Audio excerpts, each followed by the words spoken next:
The next few years saw immigrants converging in the Southwest, some to pass through on their way to California, others seeking their fortune in these desert territories. The formidable Colorado River would prove to be both the obstacle and the conveyance. And in the Mohave Valley, the Mohave would be a resource for providing food for travelers, helping immigrants to cross the Colorado, and providing guidance for crossing the Great Desert. But the Mohave would also be the obstacle to traveling across the Southwest when they felt the immigrants were threatening their homeland.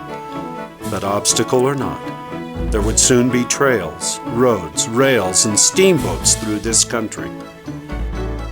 Gold was discovered in California in 1848, and 49 saw a hectic migration toward the West Coast. Many of the earliest California hopefuls passed through the New Mexico territory.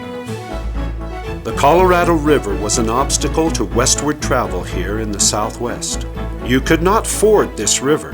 You had to swim or float, your wagon, and livestock across. This meant the Colorado opened business opportunities for enterprising individuals to establish ferry crossings on the Colorado.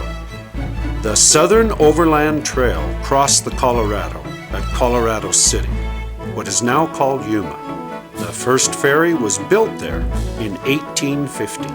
And right here, along what is the town of Yuma, the river used to be 300-400 feet across and 15 to 20 foot deep.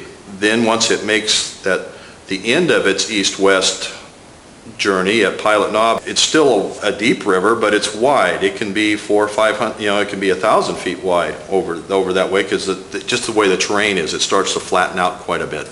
And it tended to do the same thing a little bit to the north. That was between Parker and Yuma. It would tend to kind of meander and flatten out a little bit. That's why people came to here, because the river was basically was always at a constant elevation, and it had a constant width to it. So it allowed itself to have a relatively sound ferry boat operation. You could attach a rope ferry to Prison Hill and run the rope across the river, attach it to Indian Hill, or where the fort is, so you could have a way of retrieving your ferry, how that worked. And that it just lent itself for main corridors of transportation. Other ferries were established on the Colorado when entrepreneurs found the opportunity to make a profit.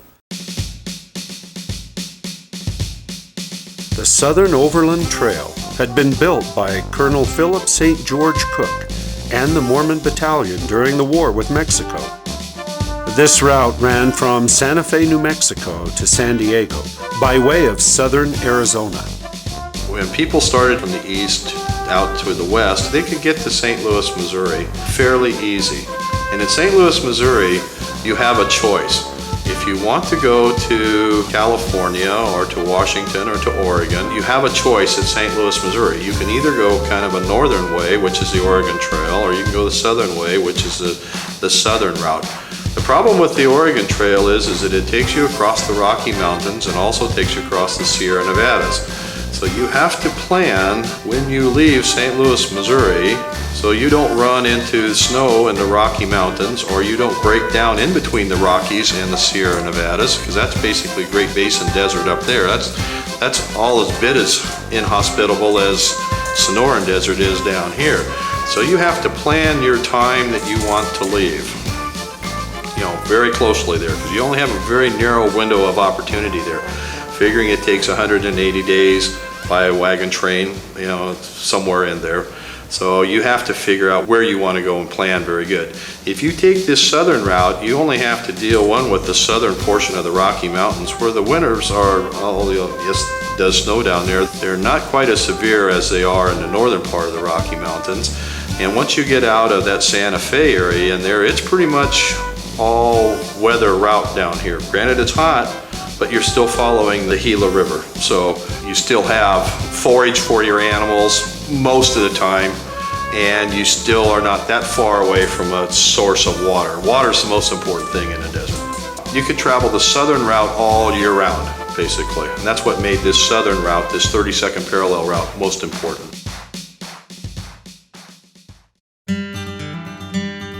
In addition to the southern route, there was the old Spanish Trail, which ran from Santa Fe to Los Angeles by way of the Utah Territory. The direct route across Arizona from Santa Fe would have been along the 35th parallel and would cross through the Mohave Valley. But routes across the Southwest adhered to three primary rules. These routes provided water at regular intervals, they provided forage for the animals, and they avoided violent encounters with the Native Americans. A route along the 35th parallel created concerns for each of these situations. Well, after the massacre of part of Jedediah Smith's party in 1827, just almost immediately after that, a commercial trail did develop between the Spanish settlements in the Upper Rio Grande and the mission chain on the California coast. By then it was Mexican California, not Spanish. And if you look at a map of the route of the old Spanish Trail, you'll see it went literally hundreds of miles out of its way from the direct line through tougher country than if they'd gone straight across. And it's my belief that a major factor in the development of an out-of-the-way route for the old Spanish Trail was that if you went straight across, there was no avoiding. You had to cross the Colorado River in the midst of the Mohave Nation.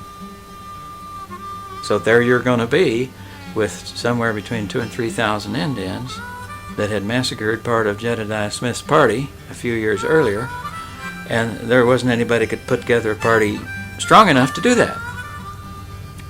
So even though along the route that had to be followed with the old Spanish Trail, you had to run the gauntlet of various Indian tribes, you were never put at such a tactical disadvantage as you were going to be on that moment when you had to cross the great river of the West, and you've got 3,000 hostile Indians there. During the California Gold Rush, the people were crossing at Yuma. Many that arrived there were destitute when they arrived at the Yuma Crossing.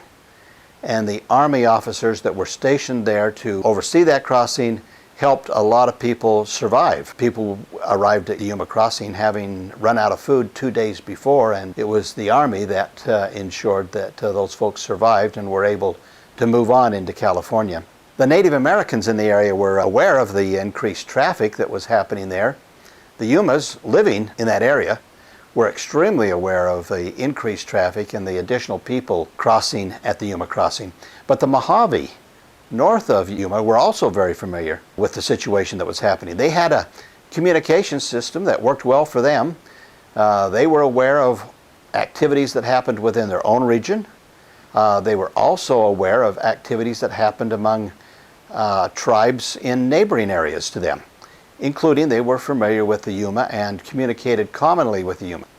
When they traveled down to Yuma, they also talked with the Army officers that were there and got first-hand information about the number of people that were crossing, and they realized that their environment was changing, that where they had been quite isolated before, there were now many, many people entering into this part of the world.